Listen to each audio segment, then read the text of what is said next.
আমরা বারবার দাবি তুলেছি, তাদেরকে স্বীকৃতি দিন, সাংবিধানিক স্বীকৃতি দিন, তাদের প্রতি মর্যাদা দেখা।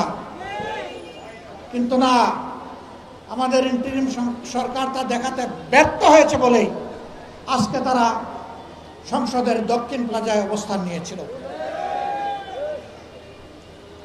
আমরা শুনেছি এখন সরকার এই বিষয়টা গুরুত্ব সহকারে নিয়েছেন, কিন্তু এর মাঝে কিছু অসুন্দর কাজ হয়েছে কিনা আমি নিশ্চিত না। যদি হয়ে থাকে তাহলে আমি ব্যথিত, দুঃখিত, লজ্জিত। এই যারা জালিমের হাতে মার খেয়েছে, আজকে ইন্টারিম সরকারের পুলিশের হাতেও যদি তারা মার খায়, এ লজ্জা আমরা কোথায় ডাকবো?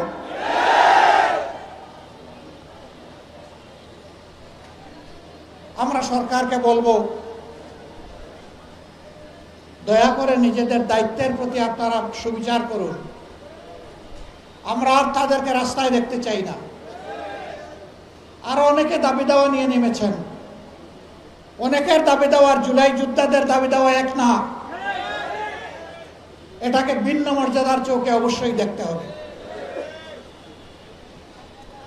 বন্ধুগণ, আসলে যে সমাজের সর্বাঙ্গে ব্যথা, আপনি মলম লাগাবেন কোথা? দুর্নীতিতে এই সমাজ পুরোপুরি ছেয়ে আছে। আগেও ফ্যাসিজমের সময় দুর্নীতি হয়েছে, এখন আরো বিপুল শক্তিতে এখন দুর্নীতি হচ্ছে। কোথাও মানুষের কোনো শান্তি নেই, নিরাপত্তা নেই, ইজ্জত নেই। প্রতিদিন চাঁদাবাজি এইটা সেইটা কেন্দ্র করে অহরহ মব হচ্ছে, দুর্ঘটনা ঘটে চলছে। এর তো সমাপ্তি অবশ্যই হতে হবে। কে করবে এই সমাপ্তি? যারা নিজেরা ধৈর্য ধরে দায়িত্বশীলতার পরিচয় দিচ্ছে, যারা দেশের মানুষকে নিয়ে আগামীর একটি নতুন বাংলাদেশের স্বপ্ন দেখে, তারাই কেবল পারবে এই যন্ত্রণা থেকে জাতিকে মুক্ত করতে। আমরা একটি নিপীড়িত সংগঠন, আমাদের সাথে যে আচরণ করা হয়েছে, এই পাক ভারত উপমহাদেশে কারো সাথে সেই আচরণ করা হয়নি। বাংলাদেশের ইতিহাসে কারো সাথে সেই আচরণ করা হয়নি। এক এক করে আমাদের 11 জন নেতা সহ হাজারো সহকর্মীকে হত্যা করা হয়েছে। এর পাশাপাশি হাজার হাজার সহকর্মীকে পঙ্গু করা হয়েছে, চাকরি ছাড়া করা হয়েছে, বাড়ি ছাড়া করা হয়েছে, বাড়িঘর বুলডোজার দিয়ে ভেঙে দেওয়া হয়েছে, সবগুলো অফিস বন্ধ করে রাখা হয়েছে, আমাদের প্রতীক কেড়ে নেওয়া হয়েছে। আমাদের সংগঠনকে দিশেহারা সরকার শেষ পর্যন্ত নিষিদ্ধ ঘোষণা করেছে। বলেন, এটা আর কারো প্রতি করেছে? কোন কালে করেছে? কারো প্রতি এটা হয়নি। কিন্তু যখন 5 আগস্ট বিপ্লব হয়ে গেল, আমরা সিদ্ধান্ত নিলাম এই মজলুম সংগঠনকে এই সবার আগে এগিয়ে আসতে হবে, এই সমাজের পক্ষে মানুষের কল্যাণের জন্য, শান্তি শৃঙ্খলা ফিরিয়ে আনার জন্য। আমরা ঘোষণা দিলাম, আমরা ব্যক্তিগত পর্যায়ে কারো উপর থেকে কোনো ধরনের প্রতিশোধ নেব না। তবে ক্ষতিগ্রস্ত পরিবার এবং ব্যক্তি, তাদের ন্যায় বিচার পাওয়ার অধিকার আছে। তারা যদি আদালতের আশ্রয় নেয়, আমরা তাদেরকে সর্বাত্মক সহযোগিতা করব। আফসোস, আমাদের মিডিয়ার সকলে নয়, 2-1 জন মগজ বিগড়ে গেল, তারা আমার কথাটাকে উল্টায় ফেললেন। তারা বললেন যে জামায়াতের আমির আওয়ামী লীগকে ক্ষমা করে দিয়েছেন। আওয়ামী লীগ শব্দটাও আমি মুখে আনি নাই। আমি তখন ওই মিডিয়াকে জিজ্ঞেস করলাম যে আপনার কানে কি তালা ছিল আর চোখে কি আপনি স্টিলের চশমা পরেছিলেন? কেন আপনি আপনার কথা আমার উপর চাপাই দিলেন? আপনি তো এই নিউজটা করেছেন পারভার্টেড নিউজ, ন্যায়ভ্রষ্ট নিউজ। আপনি সাদাকে সাদা বলেন নাই, কালোকে কালো বলেন নাই, আপনি সাদাকে কালো বানিয়েছেন। সম্মানিত ভাইরা, আমাদের অবস্থান ওখানেই আছে, আমরা বদলাইনি। আমরা বলেছিলাম আমাদের সহকর্মীদেরকে চতুর্দিকে সতর্ক দৃষ্টি রাখুন, কেউ যাতে সমাজকে অস্থির করতে না পারে। আমরা বলেছিলাম চলে যান, ইসলাম, হিন্দু ধর্ম, বৌদ্ধ ধর্ম, খ্রিস্ট ধর্ম সকলের উপাসনালয়, মসজিদ সহ সবগুলাতে পাহারা বসান। আমাদের সহকর্মীরা একটানা 15 দিন মেঘে ভিজে রোদে শুকিয়ে সেই দায়িত্ব 24 ঘন্টা পালন করেছে। 15 দিন পরে সবার সাথে আলাপ আলোচনার প্রেক্ষিতে আমরা আমাদের কর্মীদেরকে ঘরে ফিরিয়ে দিয়েছি। আমরা আমাদের সহকর্মীদেরকে বলেছিলাম, সাবধান, আমরা জানি 15 বছর অনেক ক্ষতিগ্রস্ত হয়েছে আর্থিকভাবে, দৈহিকভাবে, মান ইজ্জতের দিক থেকে, কিন্তু অবৈধ হাত কারো দিকে বাড়ানো যাবে না, কোনো চাঁদাবাজি চলবে না, আমরা কোনো চাঁদাবাজ দেখতে চাই না।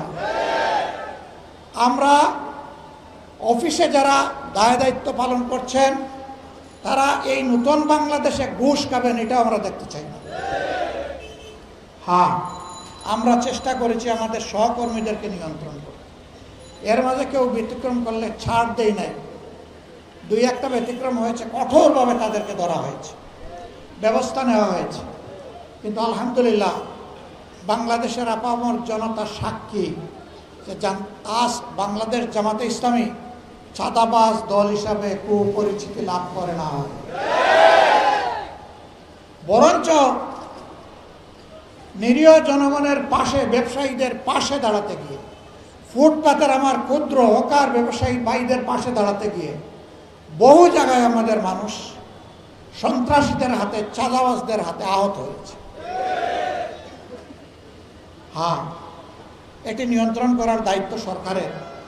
আমরা তো সরকারের কেউ না, আমরা সরকারকে দাবি জানিয়েছি, কিন্তু এই সরকার কিছুই করতে পারেনি।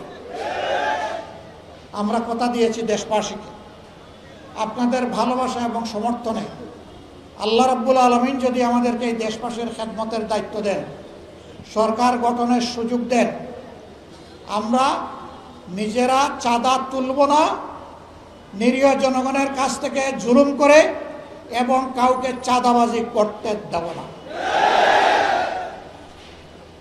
অফিস আদালতে ঘুষের বাণিজ্য আর চলবে না, অবৈধ দখলদারি বরদাস্ত করা হবে না, দুর্নীতির মূল জড় কেটে দেওয়া হবে ইনশাআল্লাহ।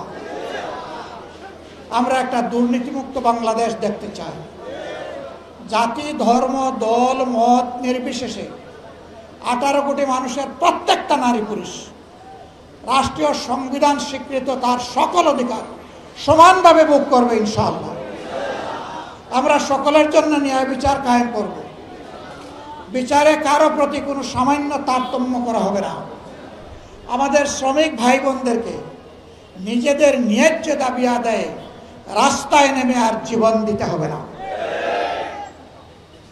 তারা ঘরে বসে তাদের অধিকার পাবেন। শ্রমিকরা যদি তাদের শ্রমের ন্যায্য মূল্যায়ন পায় তাহলে মালিকরাই উপকৃত হবেন। তখন তারা সন্তুষ্টির সাথে পূর্ণ যোগ্যতা উজাড় করে তারা তখন কলকারখানার গতি বাড়িয়ে দেবে, এতে মালিকরাই উপকৃত হবে। শ্রমিক টকাইয়া কোনো মালিক বাঁচবেন না। শ্রমিক মরলে আপনার ইন্ডাস্ট্রি বা কারখানারও মৃত্যু হতে বাধ্য। আমরা এখানে শ্রমিক মালিক সংঘাত চাই না, আমরা চাই শ্রমিক মালিক পরস্পরের সহযোগী, পরস্পরের ভাই। আমরা এই সহমর্মিতা, সহযোগিতার ভাবটাই আমরা এখানে স্থির করতে চাই। কিন্তু আফসোস, যুগের পর যুগ বিভিন্ন শ্রমিক সংগঠন আমাদের শ্রমিক ভাইদের অধিকারকে বিক্রি করে নিজেরা লাভবান হয়েছে। শ্রমিকদের ন্যায্য কোনো দাবি তারা আদায় করে নাই। শ্রমিকরা পথে পথে কষ্ট করেছে, জীবন দিয়েছে, পঙ্গু হয়েছে, চাকরি হারা হয়েছে, লাভবান হয়েছেন নেতারা।